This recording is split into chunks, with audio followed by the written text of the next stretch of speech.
Olá, seja bem-vindo. Espero que você esteja bem, de verdade, porque a gente vive momentos de muito cansaço, né? Constantemente eu percebo pessoas reclamando de cansaço. E a gente sabe que não é só cansaço físico, né? Quando a pessoa fala assim, é normalmente cansaço de alma, cansaço existencial, cansaço às vezes de lutar contra os mesmos inimigos, né? Os mesmos gigantes para serem derrubados, os mesmos leões para serem mortos todo santo dia. Isso cansa muito, né? E é fato que a gente vive numa sociedade cansada mesmo. E por causa desse cansaço crônico, num sentido existencial, é que eu procuro sempre meditar nas escrituras. Obviamente, as escrituras me ensinam coisas importantes para toda a vida. Mas esse aspecto da mensagem de Deus, de trazer descanso, de trazer consolação, para mim é algo que sempre marcou a minha vida e é algo da maior importância para minha vida. Porque eu sempre busquei consolação naquilo que está escrito. Muito embora a grande diferença dos evangelhos e da mensagem de Deus nas escrituras sagradas para qualquer outro tipo de filosofia é que se eu estudo Platão, se eu estudo Aristóteles, e olha que eu sou um apaixonado pela filosofia, eu estudo filosofia, eu procuro entender como os caras compreendiam o mundo, mas se eu estudo esses caras, eu me aproximo da filosofia desses caras. Mas quando eu estudo a mensagem de Deus, eu não me aproximo da filosofia de Deus. E muito embora a filosofia cristã seja algo extraordinário para mim também. A filosofia hebraica, dos tempos antigos quanto dos tempos do Novo Testamento, são coisas riquíssimas em termos de filosofia de vida. Mas quando eu leio o Evangelho, quando eu leio a mensagem de Deus, eu não me aproximo dessas filosofias, eu me aproximo do próprio Deus. E essa é a diferença latente que eu percebo no Evangelho. É que ele consegue me aproximar de quem disse as palavras. Ele causa algo no meu interior que me aproxima do autor. Eu quero conviver com o autor, eu quero saber o que ele faz, o que ele fala, o que ele fez, como ele pensa, obviamente na medida do possível, né? Na medida daquilo que é possível saber sobre ele. E eu quero perceber como ele trata comigo de forma pessoal.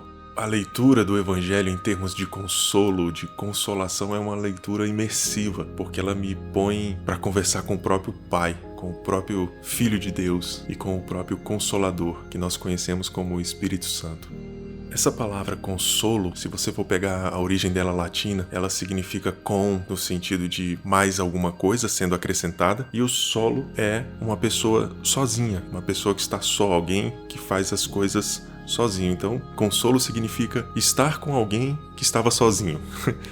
E eu acho que nenhuma filosofia consegue fazer o que o Evangelho faz em relação a isso. Porque o Evangelho emana a própria presença de Jesus, a própria presença de Deus na sua vida. E até mesmo na sua etimologia, o Evangelho é isso, né? As boas novas, as boas notícias são as palavras de consolo, as palavras de restauração que vêm da parte de Deus. E essas palavras se tornam vivas ou se fazem vivas na própria existência de Jesus e da sua missão, quando ele diz: você está cansado? Você está sobrecarregado? Vem aqui, chega mais, né? Vinde a mim, vocês que estão cansados e sobrecarregados, e eu vou aliviar vocês, porque o meu fardo é leve, o meu jugo é suave. E essa aproximação de Jesus não é uma aproximação literária, simplesmente. Não se formam apenas em palavras de consolo, mas é um convite à própria aproximação de Jesus. É um convite para você se aproximar dele e perceber a ação sobrenatural de um contato com Deus. O que isso é capaz de fazer no seu coração. Às vezes a gente não tem ideia, não tem dimensão, porque a gente não ousa nos aproximarmos mais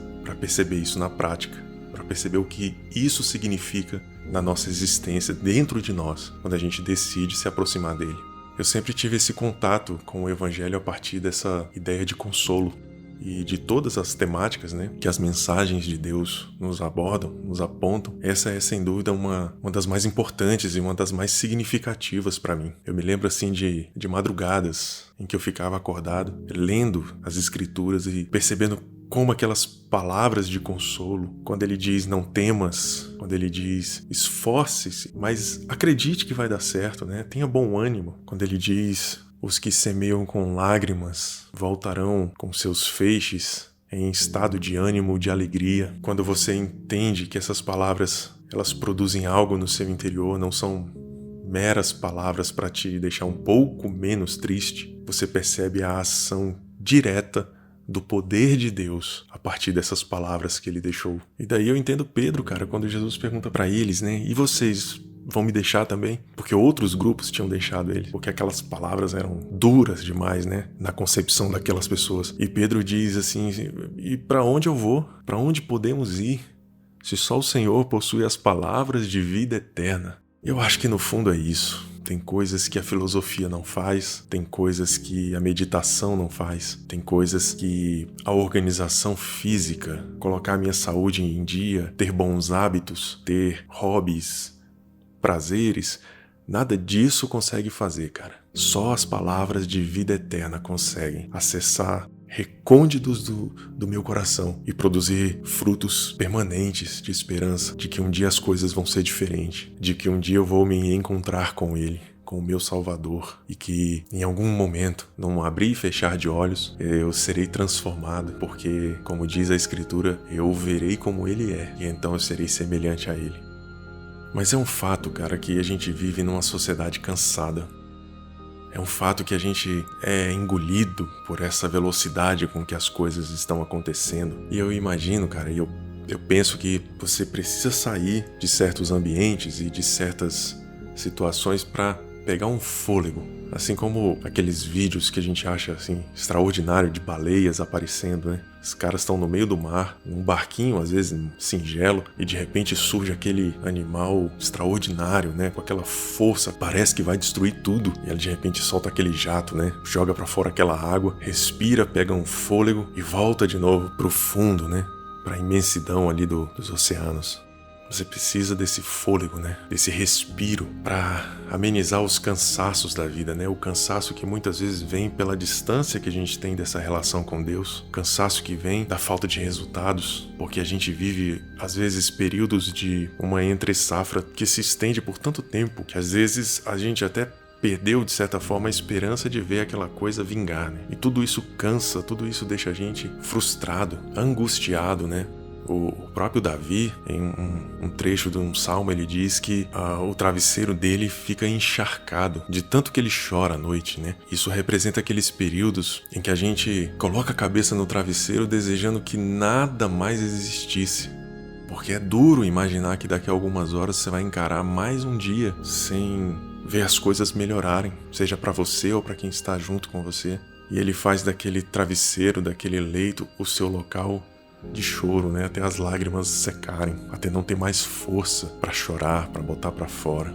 E pensando nisso, eu queria fazer uma breve leitura do Salmo 23 com você, para você lembrar e de repente para você ver esse texto com uma perspectiva um pouco diferente, assim, talvez. Porque eu não sei se você já fez essa leitura dessa forma, mas quando eu leio hoje, eu não consigo mais não ver dessa forma. Ao meu ver, parece que existe uma jornada até o fim da vida. E eu queria que você percebesse isso. Quem sabe algo dito aqui pode fazer sentido para o momento que você está vivendo agora. Um momento que talvez você esteja se sentindo extremamente cansado, oprimido por uma angústia que talvez você nem saiba direito qual é a raiz dela, mas ela tá sempre te empurrando para frente, tá sempre te mostrando que tem coisas desorganizadas ou que tem coisas que ainda não estão no estado em que deveria estar, que você vai sendo consumido por isso. Eu leio com você uma versão um pouquinho diferente, talvez mais encaixada num texto atual pra gente. E diz assim: o Senhor é meu pastor e Ele me dá tudo o que eu preciso. Ele me leva aos pastos de grama verde e macia para descansar. Quando eu sinto sede, Ele me leva para os riachos de águas mansas. Ele me devolve a paz de espírito quando eu me sinto aflito. Ele me faz andar pelo caminho da justiça por amor ao seu nome. Mesmo que eu ande pelo vale escuro, onde a morte está bem perto, continuo tranquilo e não sinto medo, porque a sua vara e o seu cajado me protegem. Prepara um banquete para mim na presença dos meus inimigos. O Senhor me recebe como convidado de honra, ungindo a minha cabeça com óleo, e faz o meu cálice transbordar.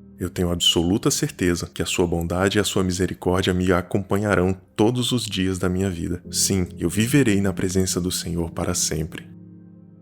O que eu acho mais interessante no Salmo 23 é que ele propõe para mim uma série de consequências para o fato do meu entendimento de que eu sou ovelha desse pastor. A começar pela afirmação de que nada vai me faltar. Como ele diz nessa versão aqui, ele me dá tudo o que eu preciso. O Senhor é meu pastor e eu não tenho falta de nada. E essa afirmação por si só ela é ilógica do ponto de vista humano.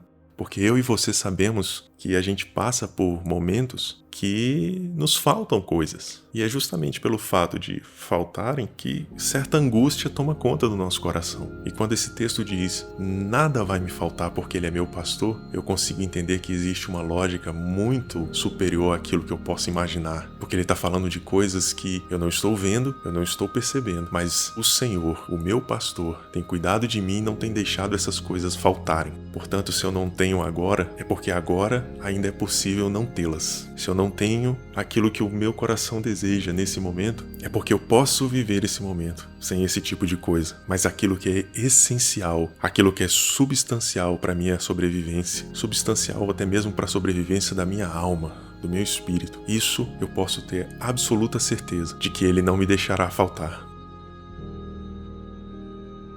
Tudo começa nesse texto a partir do reconhecimento de que eu sou ovelha desse pastoreio, que eu faço parte desse rebanho que tem um pastor zeloso, que cuida, que protege, que leva para o descanso e leva para o riacho, que leva pelos caminhos da verdade, das veredas da justiça, ao mesmo tempo em que está presente enquanto se caminha, se passa por esses caminhos. E partindo desse pressuposto de que o Senhor é o meu pastor e nada me faltará, Davi começa a dizer aqui como é que as coisas se procedem no dia a dia. E observe se isso não remete a uma jornada, porque começa com ele mostrando que há descanso nesse pastor. Esse pastor leva a ovelha a um belo local de descanso, verdejante, e ao mesmo tempo, quando há sede, essa ovelha é levada também à beira de um riacho manso, de águas mansas, águas tranquilas. E eu fico imaginando aquele cenário perfeito do som das águas correndo, misturando-se com os sons dos pássaros, do vento na folhagem e aquele frescor no ar,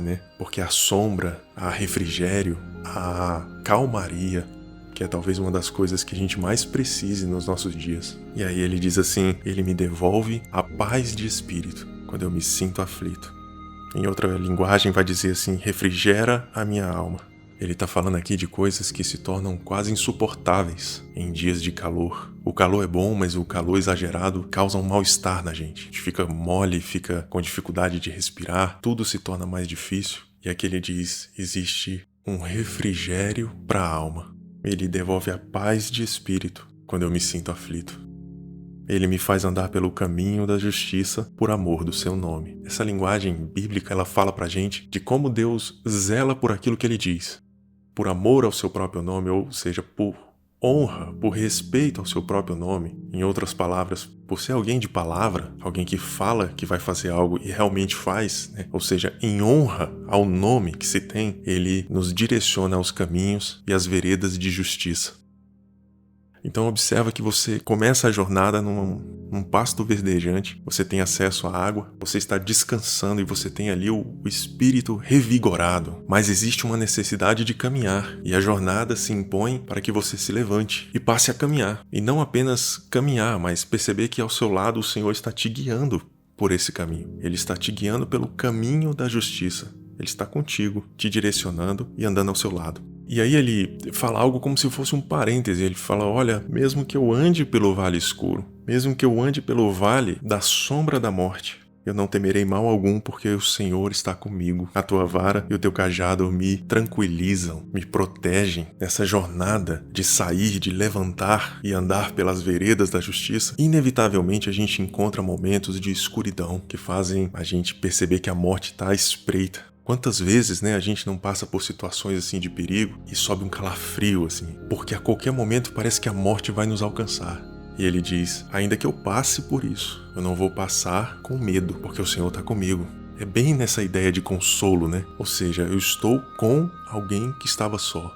E não necessariamente eu falo, vai lá que vai dar tudo certo. É Deus dizendo, eu não estou só falando para você ir que vai dar certo, eu estou indo com você. E isso me faz pensar em outra coisa também. Deus nos direciona para as veredas de justiça e Deus atravessa essas veredas, esses caminhos de justiça com a gente, e mesmo na presença dele, na companhia dele, ainda é possível passar por vales de sombra, vales da morte, caminhos que fazem a gente perceber que a vida a qualquer momento pode ser tragada, pode ser tirada de nós. Andar com Deus, então, não necessariamente nos tira desses caminhos, não necessariamente faz a gente não trilhar por esses caminhos, mas ao contrário, parece que tudo indica que é apesar desses caminhos, Deus se faz presente, Deus nos direciona pelas veredas. E essa linguagem de o teu cajado e a tua vara me protegem, fala muito dessa ideia do pastor lidando com a ovelha, né? Existe um certo ritmo que o pastor emprega, batendo o cajado em alguns locais assim, e aquele som vai se tornando familiar para as ovelhas. As ovelhas vão entendendo o que o pastor está querendo dizer, para onde ela deve ir a partir daquele som. E ao mesmo tempo, na função de vara, serve para espantar o lobo, espantar o animal selvagem que queria tragar a ovelha, né? É uma espécie de arma para defender a ovelha, da mesma forma que é uma espécie de ferramenta que traz à tona a autoridade do pastor. E aí, se você pensar na jornada, você estava então nesse local, tranquilo, descansado em Deus, e Deus te leva por uma jornada, por uma vereda. E chega um momento em que Ele prepara uma mesa na presença do inimigo. E o Senhor, diz o texto, me recebe como convidado de honra, ungindo a minha cabeça com óleo e fazendo o meu cálice transbordar. Essa é uma linguagem interessante na Bíblia. Essa linguagem do banquete, sempre associado ao vinho. E o vinho tem essa simbologia de alegria, como nas bodas, em que Jesus está numa festa e de repente acaba o vinho. E o significado daquilo era, acabou a alegria, né? Se acabou o vinho, acabou a alegria. E aqui ele diz que o cálice transborda, né? Ou seja, existe abundância de alegria nesse momento aqui. Esse momento aqui de preparar a mesa, essa simbologia de prepara-me uma mesa na presença dos meus inimigos, é uma linguagem para dizer que existe uma espécie de honra da parte de Deus perante outras pessoas. Mas esse texto aqui é essencialmente um texto que aponta para a justiça de Deus. O Deus que nos leva pelas veredas de justiça é o mesmo Deus que prepara para você, para mim, uma mesa na presença dos inimigos. Mas olha só, da mesma forma que Deus prepara para você uma mesa, ou seja, Deus prepara um ambiente, uma situação de honra para você, e isso aos olhos de todas as pessoas que por algum motivo se tornaram adversários seus, ou te falaram coisas ruins, ou se colocaram mesmo como opositores à sua vida, da mesma forma que Deus prepara essa mesa para você, Ele também prepara o seu coração para que você esteja à mesa. E o que isso significa pra gente? Significa que justiça é deixar que Deus prepare a mesa. A mesa como essa simbologia de uma situação de honra, uma situação de reconhecimento de quem você é, daquilo que você faz, daquilo que você foi chamado para fazer. Tudo isso deve estar na conta de Deus. Tudo isso é porque o Senhor é o seu pastor. Então quem prepara a mesa é Ele, não é você. Não é você que cria situações para que você mesmo seja glorificado. Não é você que cria artimanhas ou dá um jeitinho aqui e ali para que as pessoas te vejam com bons olhos. E pelo fato de você estar sendo guiado pelas veredas de justiça, eu entendo que Deus também está trabalhando no seu coração. Para quê? Para que quando Ele te colocar sobre essa mesa, para que quando Ele colocar um holofote sobre você e de alguma forma você se tornar evidente para outras pessoas que talvez desacreditaram de você, você não se torne um babaca, você não se torne um arrogante, um presunçoso, alguém que se sinta superior às outras pessoas porque conquistou certas coisas. É um encontro perfeito aqui, porque é justamente porque Ele é meu pastor que Ele me prepara uma mesa. Não é porque eu me tornei ovelha dele, entende? É porque Ele é um pastor assim. Esse texto fala da essência de Deus.